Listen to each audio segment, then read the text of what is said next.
During the EU referendum campaign, Nigel Farage predicted a domino effect of other countries leaving the EU if Britain departed the bloc. To be blunt, there is no sign of that happening. On Tuesday, the Netherlands produced a nice example of the way Brexit has gone down in other European countries.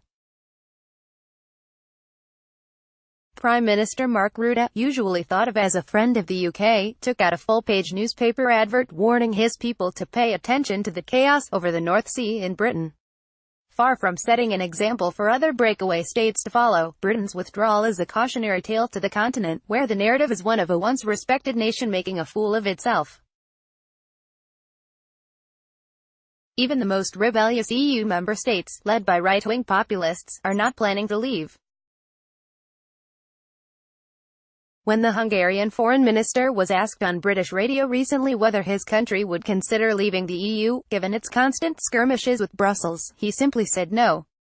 Neither is the issue on the agenda in Italy, where far-right Interior Minister Matteo Salvini is, if anything, driving EU policy on migrants, rather than retreating from the Union. There are suspicions that many of these new wave populist politicians do secretly want to leave, but dare not say so publicly because it is a politically unpopular position. This in itself underlines just how far outside the mainstream support for exiting the bloc has become. Polling from across the continent is emphatic. In Denmark, usually seen as the second most Eurosceptic member state after the UK, voters would stay by 55% to 27%, a 28% gap in favor of the EU, according to broadcaster Drive. This represents a substantial swing away from Euroscepticism since polling in 2016, undertaken before Britain's own vote. Perhaps the most staggering numbers are even closer to home. Some Brexiteers have suggested Irexit, Ireland leaving the EU, as a solution to the border problem which has dogged withdrawal negotiations. There is almost nothing on this earth less likely to happen. The latest poll by Red C shows a full 92% of the Irish population wanting to stay in the EU, with just 7% voting for exit and 1% saying they did not know either way.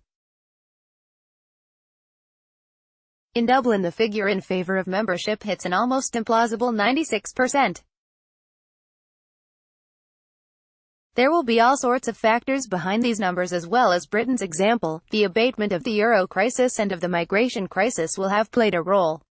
One explanation that is popular in Brussels is that the unity of the remaining EU 27 in negotiating Brexit has actually brought them closer together, uniting them behind a common foe, or partner, as they would publicly refer to the UK. Support free-thinking journalism and subscribe to Independent Minds. It's worth bearing in mind that Brexit hasn't happened yet. If the UK somehow ends up prospering outside the bloc, perhaps other countries will start to get itchy feet. But they don't like the look of what they've seen so far. Got an unanswered question about Brexit? Send it to editor@independent.co.uk and we'll do our best to supply an answer.